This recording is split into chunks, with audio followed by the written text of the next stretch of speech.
자, 다른 얘기를 좀 가겠습니다. 박상학 자유북한운동연합 대표가 자신의 집을 찾아온 언론사 기자를 폭행했다 이런 얘기들이 흘러나오고 있는데 먼저 그 영상 보겠습니다. 최은미 기자, 이 SBS 기자가 찾아와가지고 지금 화면에 지금 나오고 있습니다만은 구체적으로 저게 어떤 상황인가요?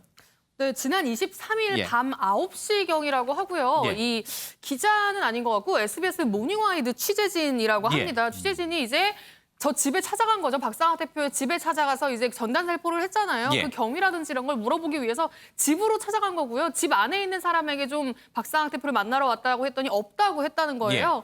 그래가지고 돌아가려는 찰나에 그때 마침 박상학 대표가 집으로 돌아온 거죠. 예. 그러면서 저렇게 문 앞에서 정면으로 마주치게 된 겁니다. 그 제작진과. 예. 근데 이제 정면으로 마주치자마자 이제 박상학 대표가 굉장히 예민한 반응을 보이면서 심지어는 함께 왔던 그 제작진을 폭행까지 하는 욕설, 폭행. 예, 그렇습니다. 이제 뭐 영상을 보신 분들은 아실 텐데 뭐 반말을 섞어가면서 어디서 왔냐, 어떻게 찾아왔냐 그러면서 주먹을 휘두르면서 이제 뭐 폭행을 했고 여성 PD의 뭐 머리를 잡았다는 주장도 있고요. 그리고 심지어는 그 아파트 복도에 하필 벽돌이 있었던 것 같아요. 예. 그거를 이제 들어가지고 집어 던지기까지 했다고 하는데요. 예. 그래서 실제로 이 취재진 중에 일부는 좀 심각한 부상을 입은 것 같습니다. 뇌진탕 증세도 지금 있는 상황이라고 하고요.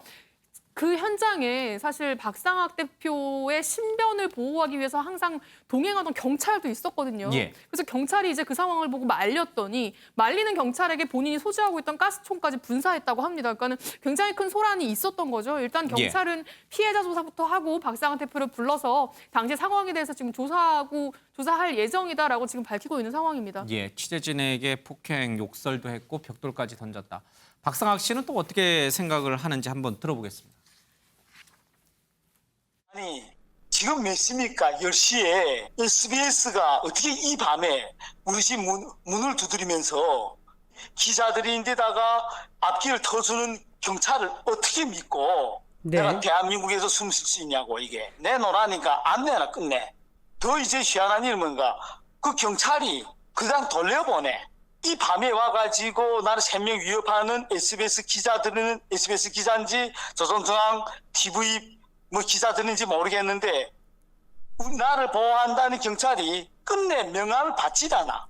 우리 집에 이제 주거 침입했는데 너희시나 그게 진짜 SBS인지 아니면 북한으로부터 파견된 살인 테러단인지 끝내 왜 확인 안 하고 당신이 경찰이 나를 신변 보호하는 경찰인데 보냈느냐. 내 우리 신변 보호하는 경찰 보고도 항의했거든. 자유를 찾아서 좀 보다 나은 경제적 삶을 찾아서 대한민국에 왔는데 잘못 온 것 같아요. 유호정 기자, 한밤중에 낯선 사람들이 자신의 집을 찾아왔다. 그런데 여러 가지 이제 박상학 씨는 북한으로부터 살해 어떤 가능성이 있기 때문에 우리 경찰의 신변 보호를 받고 있는 상황이잖아요. 그러니까 박상학 씨 입장에서 생각해 보면 굉장히 놀랐을 수도 있고 모르는 사람들이 찾아왔으니 격하게 이렇게 반응할 수 있을 것도 같아요. 근데 박상학 씨 주장이 정말 다 맞는 얘기인지를 먼저 좀 검증해 봐야 될 것 같아요. 네, 그렇습니다. 일단 SBS 측 입장을 들어봐야 하겠는데요. 이 SBS 측은 이 대북전단 살포 경위 이런 것들을 묻기 위해서 취재를 간 거였는데 신분을 확실히 밝혔대요. 네, 그 전에 이미 취재 사실을 알렸기 때문에 이 박상학 씨가 말하는 것처럼 SBS 뭐 제작진인지 아니면은 북한 사람인지 테러 네네, 예. 모를 상황이 아니었다라는 예. 입장입니다. 그런데 박상학 씨는 계속해서 또 SBS 측에서 얘기를 하는 게 이 카메라에 SBS 스티커도 붙여 있었기 로고가 때문에 붙어 있군요. 네, 예. 사실 SBS가 아닌 다른 사람인지 착각하는 건 좀 쉽지 않았다라는 입장인 예. 건데 이 박상학 씨 입장에서는 그렇게 SBS를 위장을 해서 이 본인을 공격하려 온 이런 북한 테러 예. 단일 수도 있다라는 입장을 얘기를 하고 있는 상황이고요. 이 해당 언론사에 대해서 본인의 집을 노출시켜서 위협을 했다라는 혐의로 이 고발을 할 것이라는 입장을 밝혔습니다. 이게 참 우리 정부에서도 고발 조치를 당했고 또 북한으로부터도 격하게 지금 이 뭐랄까요 표적이 돼 있는 사람이잖아요. 그러니까 본인의 신변에 대해서는 평소에도 굉장히 불안할 것 같다는 생각이 좀 드는데 자, 이 언론사가 미리 취재 사실을 알렸고 또 카메라에 SBS라고 로고가 붙어 있었으니 박상학 씨 행동은 오히려 과잉된 것이다. 이게 참 어렵네요. 그러니까 제가 그 탈북민의 한 사람으로서 입장을 말씀을 드리면 자기 집에 모르는 사람 오는 거 굉장히 예민하게 돼요. 왜냐하면 이전에 그 이한영 씨라고 왜 있었잖아요. 살해 사건 분당에서 그것도 문 앞에서 총으로 쏴서 그렇게 된 거 아니에요. 그리고 저 박상학 대표는 어떤 탈북민을 국가안전보위부가 시켜가지고 독살하려고 독침을 가지고 왔던 그 사람들이 잡혔던 적도 있어요. 그러니까 탈북민이라고 하면 자기 신변, 자기 집 주소, 뭐 저도 제 집 주소를 아는 사람 없거든요. 다 다른데 등록이 돼 있어서 그런데 저기 찾아왔으니까 격분할 만합니다.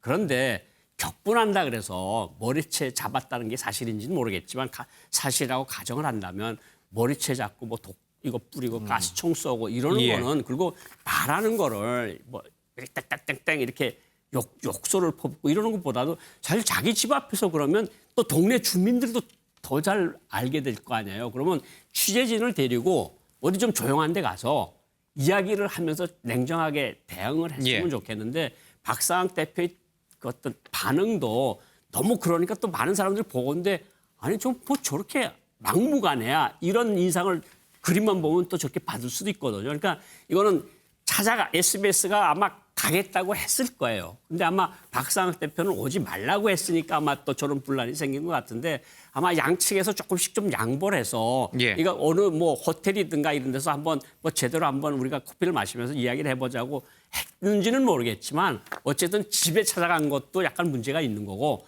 거기에다 대고 뭐 머리채 휘두르고 가스총 쏘고 벽돌 던지고 이거는 더 위험한 행동을 했다 이렇게 생각을 합니다. 조국 전 장관 사태 때도 사실은 이제 일부 언론의 과잉 취재가 이제 언론의 도마위에 오르긴 했어요. 이제 국민의 알 권리를 위해서 취재진이 찾아가는 행위. 그러나 그것이 도를 넘을 경우에 또 우리는 어떻게 봐야 되는가? 그러니까 지금 이 사건의 경우에는 박상학 씨라든지 SBS 양쪽의 책임이다. 그러니까 양쪽 다 잘못했다. 양비론적으로 접근하는 것 말고는 딱히 답은 없어 보이는데 어떻게 보세요? 우리 윤 의원께서는 언론사 경력 한 30년 넘으셨으니. 예, 뭐 취재, 그다음에 알 권리, 뭐 이런 거에 대한 방해, 뭐 이런 것도 있을 수 있지만 사실 개인의 프라이버시 침해 이것도 있으니까요. 양비론 얘기 뭐 얼마든지 가능할 걸로 봅니다. 전 뭐 그 대목은 우리 고 부원장께서 잘 설명을 하셔서 더 언급할 건 없지만 이 사태가 과연 그러면 남남 갈등을 또 유발할 수 있다. 흔히 말하는 보수 진영에서는 정부를 향해서 탈북해가지고 북한 뭐 인권 운동을 한다고 이제 표방을 했지만 어찌됐든 뭐 대북 전단 뭐 이런 거 하는 분을 왜 정부가 저렇게 보호도 안 하고 오히려 더 탄압하고 핍박하느냐 이렇게 얘기하는 쪽이 있을 거고요. 또 한쪽에서는 뭐 저분의 활동에 대해서 시비를 지금 굉장히 거는 쪽도 있고 그러나 저도 찾아보니까 이미 박상학 대표의 대북 전단 살포를 보수 정부 시절에도 당시의 남북 관계나 또는 김포나 파주 주민들의 반발이 있었을 때는 정부가 나서서 말렸던 적이 있었더라고요. 그걸 박상학 대표 본인도 잘 알 거예요. 그리고 박상학 대표를 지금 옹호하는 보수 진영에서도 충분히 알 겁니다. 그래서 이 건이 언론의 자유 침해 그리고 개인의 프라이버시 침해 뭐 이거는 각각의 입장이 있기 때문에 그거는 뭐 시시비비를 규명해야 되지만 이로 인해서 남남 간의 갈등이 또 유발된다. 이건 정말 바람직하지 않아 보인다. 저는 그 말씀만 드리고 싶습니다.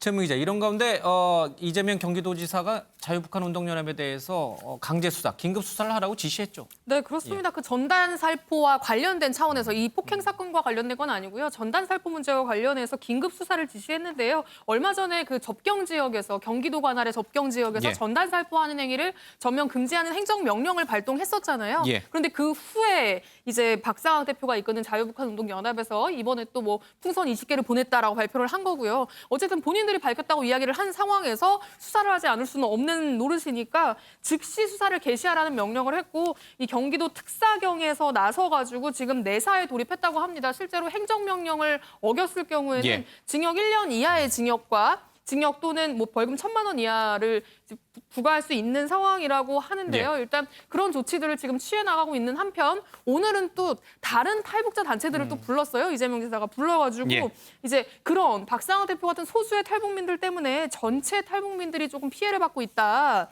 그런 부분들을 감안하겠다, 지원을 검토하겠다라는 입장을 내기도 했습니다. 이쯤 되면 이제 전단 날리는 건 이제 물 건너 갔다 봐야겠죠.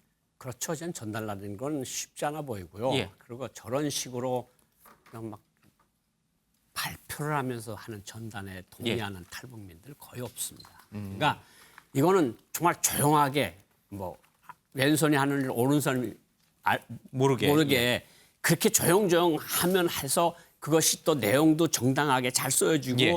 이렇게 가서 하는 거는 동의하는 사람들이 많은데 예. 저렇게 막 해서 언론사에 알리고 전단 뿌리고 저렇게 경찰 오면 경찰을 하고 싸우고 이러는 모습들은 사실은 보기 좋은 모습은 아니거든요. 전 박상학 대표가 조금 자제했으면 좋겠어요. 알겠습니다.